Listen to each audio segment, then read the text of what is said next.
Hi guys, welcome back to another video of Alen Recaps. Today I will show you an adventure, drama, fantasy film from 2017, titled The Shape of Water. The film begins with the dream of the main character, where her reality is submerged in water, reflecting her dual nature which will be revealed fully throughout the story. Her alarm goes off and everything returns to normal as she wakes. Elisa Esposito, a mute woman that lives an uneventful life, starts her wake-up routine before work by running the bath and putting some eggs in boiling water. As the timer for the eggs ticks, she takes a refreshing bath.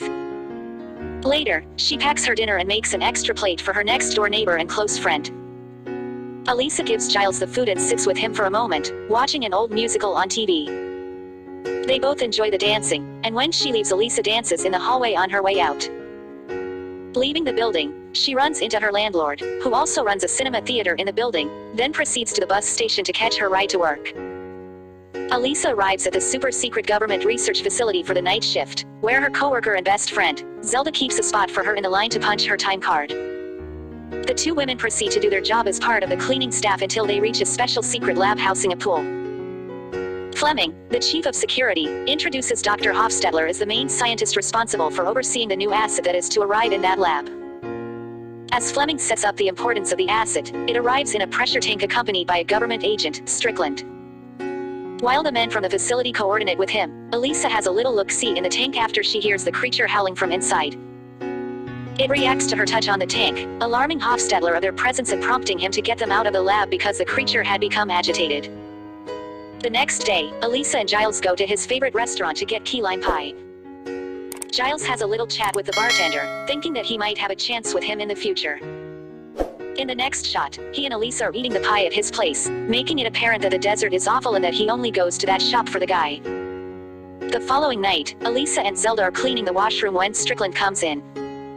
He washes his hands before he pees, then does his business while the women are still there. Elisa wants to move the cattle prod he has left on the washroom counter, but he tells her not to touch it, explaining how powerful and dangerous it is. Then he introduces himself and explains why he doesn't wash his hands after going. Something that should tell them a lot about his character. Before he leaves, Strickland kindly greets the women, making it seem like he's taken a little bit of a liking to Elisa. Zelda hates him already. Later, the two are taking out the garbage from the hallways, when they hear the door from the lab where the acid was taken open, then see Strickland come out of there bleeding. The other scientists and a few MPs run over to help him and contain the acid while Zelda pulls Elisa away from the scene. Moments later, as they're eating dinner and talking about what they just witnessed, Fleming comes over to get them so they can clean the lab. When they get there, they find the lab in an awful, bloody state, but they still continue to mop it up. Suddenly, Elisa finds Strickland's bit-off fingers and sticks them in a paper bag while Zelda goes to get Fleming.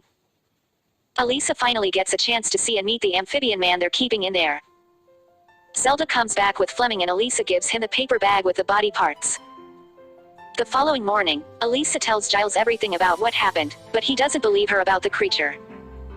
He shows her the latest ad he had painted which he needs to take into his former boss and hopefully get paid or his old job back. When Giles meets with the boss, he tells him that he needs to repaint some of the details for the client's instructions. He also tells Giles that he'll see what he can do about his job.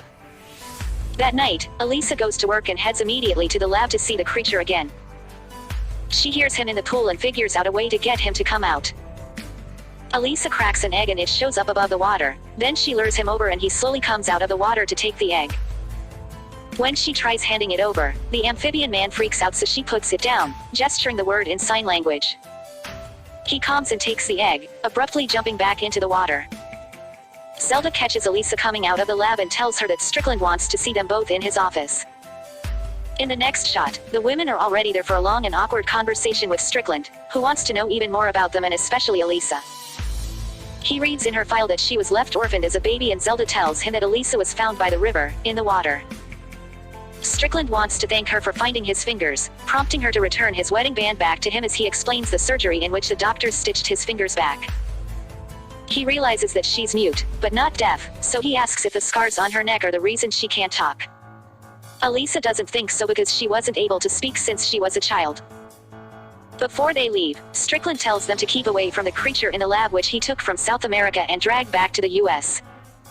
He cautions them that while the creature may look similar to a human, that it's still a monster.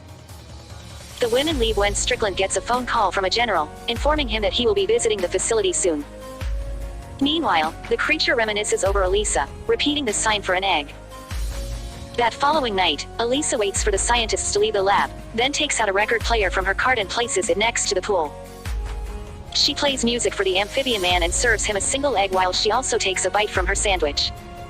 He takes the egg without surfacing, so she pauses the music to make him come out and join her. Surely enough, the amphibian man pokes his head out, grunting, and Elisa unpauses the record. She teaches him a sign for music and he learns it fast, enjoying the music and their time together. Their dates continue in the following nights, coupled with boiling eggs and music, then eventually graduating to dancing. Hofstadter walks in on them one night when he goes to bring the creature its dinner, but he doesn't interrupt them. He realizes that he has come upon something significant about the assets, so he contacts his real bosses and meets with them at a separate location. After sharing the password with the security, he's taken to another location to meet with the main Soviet agent. Hofstadter gives him all his notes on the creature and a blueprint of the lab so they can plan its extraction. He's adamant about going forward with the extraction sooner because he thinks that the creature is an intelligent being, able to communicate. The agent promises to pass that along to their superiors. Elisa goes back to work, taking care of the laundry for the facility, where she learns how she can disable the security camera if she needed to. Later, she covertly enters the lab and finds the creature chained up and badly wounded. Elisa wants to help him but hears Strickland coming back and promptly hides in the lab. The amphibian man screeches as Strickland comes back inside. Strickland taunts him and tortures him with the cattle prod remorselessly, disturbing Elisa as well. The general arrives at the lab and is immediately stunned by the size and look of the creature. Strickland tells him that the native tribes in the Amazon where he found it, worship the amphibian man like a god. Both Strickland and the general think that he doesn't look like much of a god when Hofstadter checks him and asks why he's bleeding. The scientist tells the general that the creature can alternate between two entirely separate breathing mechanisms, making him a very special and unique living organism that can help future scientific progress. The general and Strickland make fun of both him and the creature when Hofstadter notices Elisa in the lab. He also realizes that the amphibian man is having difficulty breathing since he's been out of the water for too long and pleads with Strickland to get him back in. Strickland, however, continues with his presentation, telling the general that they need to vivisect the creature if they really want to know more about it. Hofstadter disagrees, and when the creature passes out, he orders the men to take him to the pressure tank. Then leaves with Strickland and the general to discuss the next steps concerning the asset. Elisa hears it all and frantically follows them back to Strickland's office, where she learns that the creature will be killed and dissected. Later, Elisa tries to acquire Giles's help to get the creature out of the facility. However, he doesn't want to have anything to do with it, fearing that they'll be breaking the law. Elisa finally admits to her love for the amphibian man, who she thinks sees her the way no one has seen her before, as a person with no deficiencies. Even after her speech, Giles isn't convinced, saying that the creature isn't even human, so he leaves the apartment in a hurry. Elisa storms after him, signing that if they don't help him, they won't be human anymore. Giles ignores her plea again. In the next shot, he meets with his boss, who tells him that the corrections aren't even necessary because the client went in another direction, and says that he will never be hired back. Later, Giles goes back to the restaurant to see his bae, but unfortunately, the moment he makes a move on him, he learns that not only is the man not gay, but also a massive homophobe. Even worse, as an African-American couple walks into the restaurant, the man is revealed to be a massive racist too, completely disappointing Giles on all possible levels. Feeling what it looks like to be treated like an animal on his own skin, Giles finally grows a conscience and goes to Elisa to tell her that he will help her after all. Meanwhile, Hofstadter meets his Soviet contacts again to inform them that the creature will be vivisected. His boss tells him that he has two options, either to delay the procedure, which is impossible, or use a tool to cut the power in the facility, giving him enough time to kill the creature himself. The scientist hates the alternatives because his primary obligation is to science and not any country's political motives. However, his boss tells him he has no other choice. Simultaneously, Strickland buys an expensive car in a color he hates, just because the man at the shop tells him it's the cool new thing.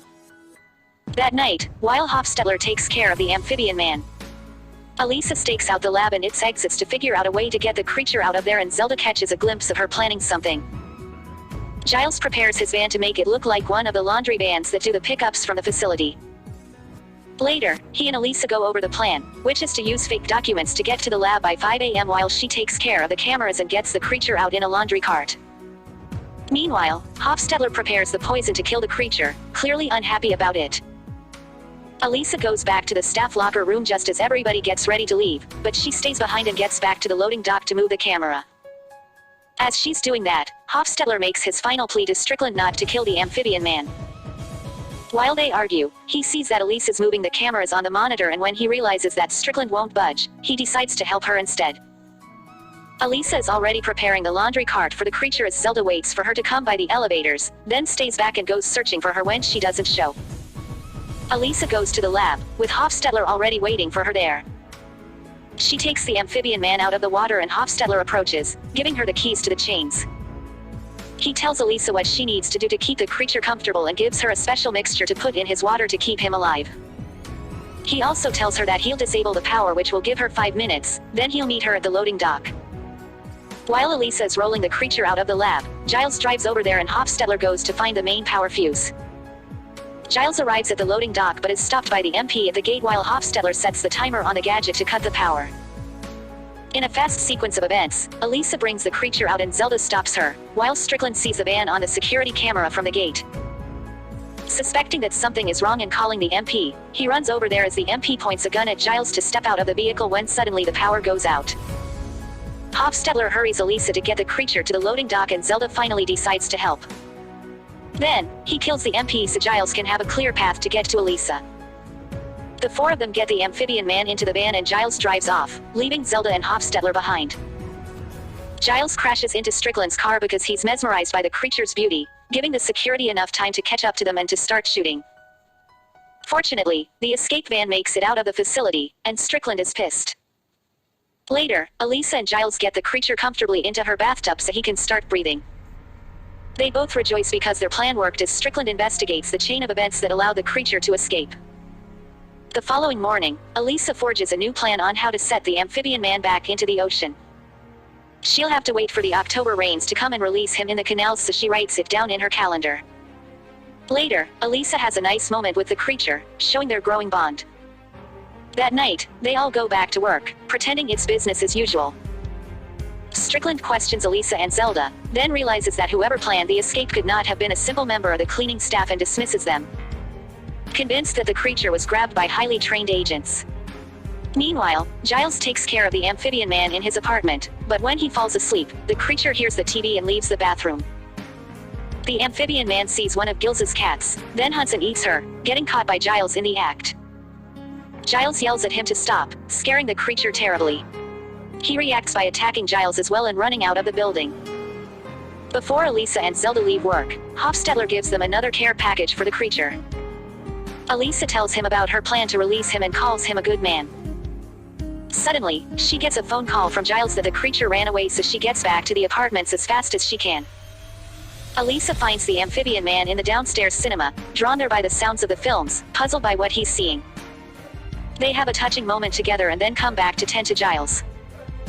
The creature has already learned that the cats are off the menu and he tries to make it right with Giles for eating one of them. He places his hand on Giles's head and his wound, glowing magnificently, signifying that something magical is happening. Meanwhile, Strickland calls Hofstadler to his office, questioning him because he suspects his involvement. Elisa and the creature continue to bond and fall in love. One morning, Elisa accepts his advances and walks into the bathroom stripping her clothes, suggesting they will get intimate together. The next night at work, Zelda catches her smiling and figures out she had slept with the amphibian man, so Elisa explains how it all worked. Zelda is shocked and says never trust a man, even when he looks flat down there. Hofstadler gets a visit from his Soviet comrades, who question him about the amphibian man as well, falsely thinking that he went ahead and killed it. He can tell that they're a little suspicious as well and gets ready to defend himself, but they leave telling him that they'll contact him when they have his extraction plan. As time goes on, Elisa and the amphibian man continue their loving affair and she almost floods the entire building, creating their own little aquarium in her bathroom. Giles catches them in the act, stopping the flood from getting worse, but he relays no judgment.